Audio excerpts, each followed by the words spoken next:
할렐루야. 오늘은 슬픈 날입니다. 오늘은 4월 2일 종료주일이면서 고난주간이 시작되는 날입니다. 나의 죄를 위해서 고난과 수치와 멸시를 받고 십자가에 못 박히신 주님 앞에 나가 예배하면서 주님의 고난에 조금이라도 동참해 보실 수 있기를 바랍니다. 오늘은 마태복음 26장 57절에서 68절 말씀을 통해서 공회 앞에 서신 예수님, 공회 앞에 서신 예수님이라는 제목으로 함께 묵상해 보도록 하겠습니다. 먼저 본문을 함께 보도록 하겠습니다. 음성으로 듣기를 원하시는 분은 아래 주소를 클릭해 주시기를 바랍니다. 57절입니다.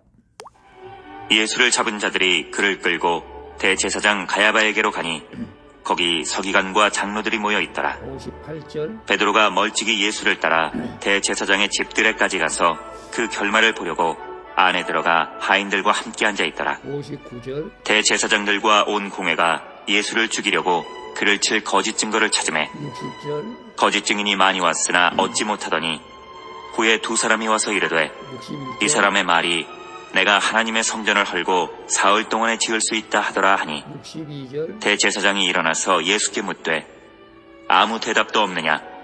이 사람들이 너를 치는 증거가 어떠하냐 하되 63절. 예수께서 침묵하시거늘 대제사장이 이르되 내가 너로 살아계신 하나님께 맹세하게 하노니 내가 하나님의 아들 그리스도인지 우리에게 말하라. 64절. 예수께서 이르시되 내가 말하였느니라. 그러나 내가 너희에게 이르노니 이후에 인자가 권능의 우편에 앉아 있는 것과 하늘 구름을 타고 오는 것을 너희가 보리라 하시니 65절. 이에 대제사장이 자기 옷을 찢으며 이르되 그가 신성모독하는 말을 하였으니 어찌 더 증인을 요구하리요. 보라, 너희가 지금 이 신성모독하는 말을 들었도다. 66절. 너희 생각은 어떠하냐? 대답하여 이르되 그는 사형에 해당하니라 하고 67절. 이에 예수의 얼굴에 침 뱉으며 주먹으로 치고 어떤 사람은 손바닥으로 때리며 이르되 68절. 그리스도야 우리에게 선지자 노릇을 하라. 너를 친 자가 누구냐 하더라. 68절까지만 봤습니다. 본문 요약은 이렇습니다. 로마 군사와 군중들에게 끌려가는 예수님을 베드로가 멀찍이서 따라갑니다. 그리고 많은 거짓 증인들이 거짓 증거를 가지고 예수님을 때리지만 예수님은 침묵하고 계십니다.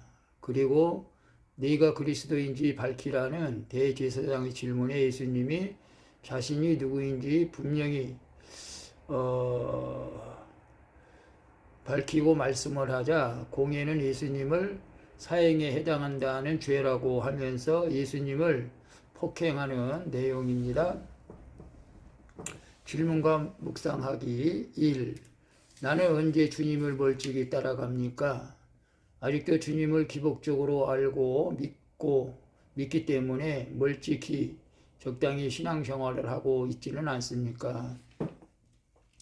58절에 보게 되면 베드로가 멀찍이 예수를 따라 대제사장의 집들에까지 가서 그 결말을 보려고 안에 들어가 하인들과 함께 앉았더라 라고 말씀하고 있어요. 많은 무리가 예수님을 공회 앞에 세우고 끌고 갈 때 베드로가 예수님을 멀찍이 따라가죠. 베드로는 예수님을 사랑하지만 주님이 누구신지 잘 모르기에 다른 제자들처럼 언제라도 도망갈 수 있게 멀찍이 따라간 것이죠. 이처럼 우리도 치유와 기적에 주님만 좋아하고 내 죄 때문에 고난받고 죽임을 당하는 주님을 싫어하면 공회 앞에서 주님을 증언하기보다 그 결말을 보려고 하인들과 함께 앉게 되는 것입니다. 멀찍이 적당히 하는 신앙생활은 사건 앞에서 철저히 비참하게 무너질 수밖에 없다는 사실을 우리는 알아야 되겠죠. 나는 언제 주님을 멀찍이 따라갑니까? 아직도 주님을 기복적으로 알고 믿기 때문에 멀찍이 적당히 신앙생활을 하고 있지는 않습니까? 저도 한때는 주님을 멀찍이 따라간 적이 있었습니다.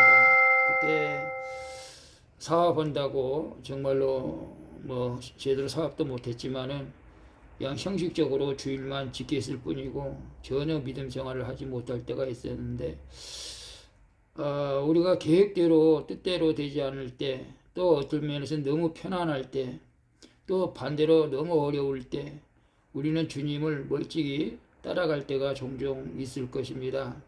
그러나 오늘 이제 종료주일을 맞이해서 나 때문에 주님께서 고난당하시고 십자가에 못 박혔다는 사실을 우리가 확실히 믿을 때 우리는 주님을 멀찍이 따라가는 것이 아니라 주님과 더욱더 가까이 하려고 노력하는 믿음이 되어야 될 줄로 믿습니다.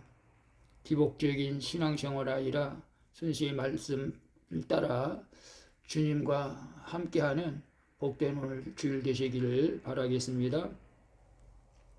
2번 봅니다. 말씀대로 살고자 할 때 나를 치는 거짓 증거가 있습니까? 거짓 증거에 맞서 일일이 대응합니까? 아니면 내 약점을 인정하고 예수님께 맡기며 잠잠히 기도합니까? 59절 63절 볼까요? 59절에 대제사장들과 온 공회가 예수를 죽이려고 그를 칠 거짓 증거를 찾으매 63절 예수께서 침묵하시거늘. 공회가 예수를 죽이려고 거짓 증거를 찾고 있죠. 그들은 이 성전을 헐라 내가 사흘 동안에 일으키리라고 요한복음 2장 19절의 말씀을 했었죠. 주님의 말씀을 내가 성전을 헐고 지을 수 있다고 하는 것을 왜곡하는 것이죠. 그것은 예수님께서 이제 죽었다가 다시 살아날 것을 말씀하신 것인데, 우리도 가끔 성경을 왜곡할 때가 있다는 사실을 알아야 됩니다. 성도가 말씀대로 가정을 지키고 직장에서 정직히 일하고자 할 때 세상은 나를 죽이려고 거짓 증거들을 찾을 때가 있죠. 그러나 나를 치는 거짓 증거 앞에서 일일이 싸우지 않고 예수님처럼 침묵하면 우리가 언젠가는 승리하게 될 줄로 믿습니다. 허물을 예수님께 넘기고 잠잠히 기도할 때 주님이 나를 넘어지지 않게 하실 줄로 믿습니다. 그 말씀대로 살고자 할 때 나를 치는 거짓 증거가 있습니까? 거짓 증거에 맞서 일일이 대응합니까? 아니면 내 약점을 인정하고 예수께 맡기며 잠잠히 기도합니까? 우리가 신앙생활할 때 또 직장생활할 때 동료들에게 간혹 오해를 받을 때가 있죠. 특별히 교회 생활할 때 또 남편이 의처증에 걸렸거나 또 아내가 의구증에 걸렸다면은 정말로 교회 다니기가 쉽지 않을 정도로 오해를 많이 하죠. 새벽 기도할 때도 목사님하고 연애하러 간다고 할 때도 있고, 참 그럴 오해가 있고 말도 안 되는 소리들을 할 때가 있습니다.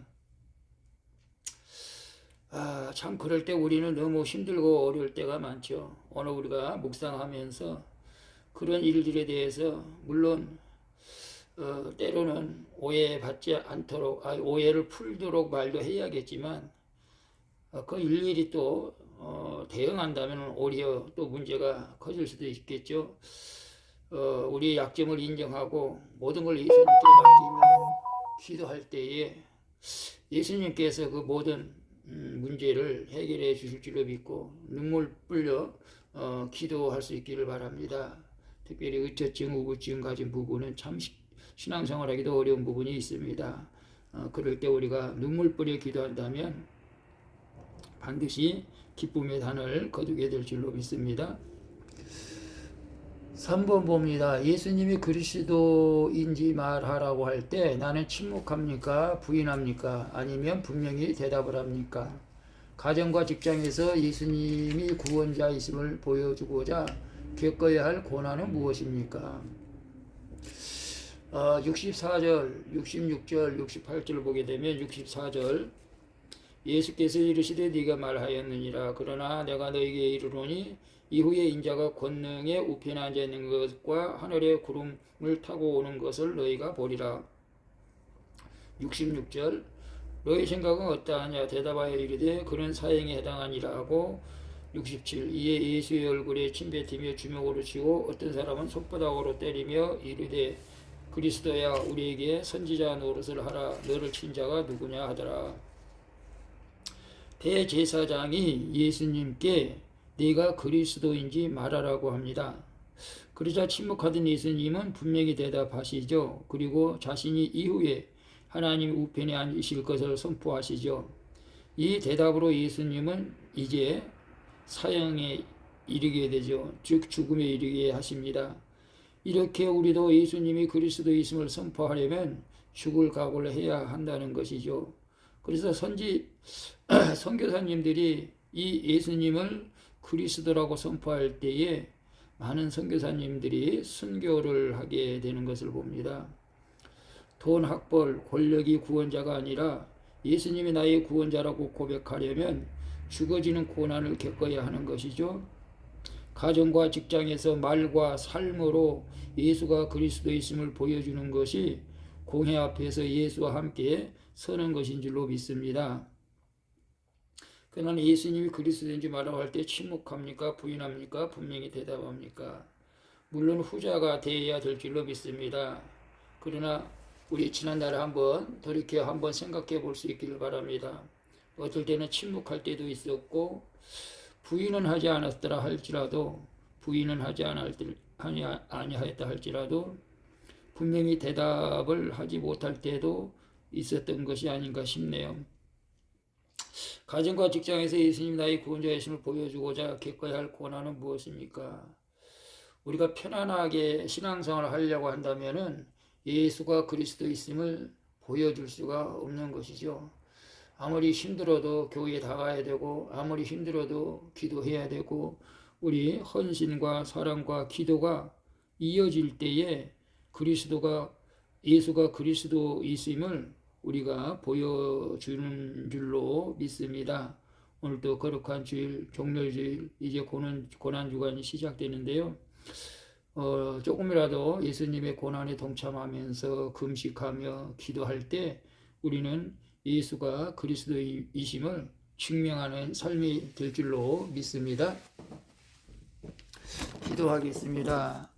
주님, 나의 이해 타산을 생각하며 주님을 멀찍이 따라가려는 저의 죄를 긍휼히 여겨 주시옵소서. 그리고 거짓 증인들이 나를 칠 때 내 허물을 인정하고 거짓 증거를 예수님께 맡기며 잠잠히 기도할 수 있게 하여 주시옵소서.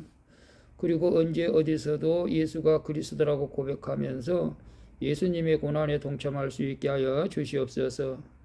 나의 영원한 주가 되시는 예수 그리스도의 이름으로 기도합니다. 아멘.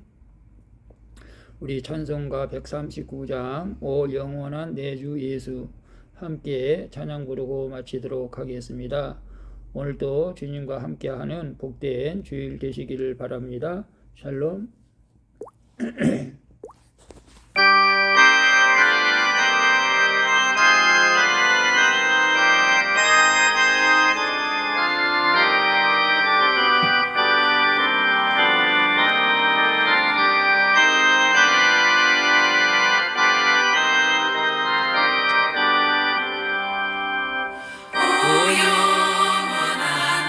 주 예수 어서 가시니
아멘. 오늘도 주님과는 복된 하루 되세요. 샬롬. 형준이가 늘 그랬어요. 엄마,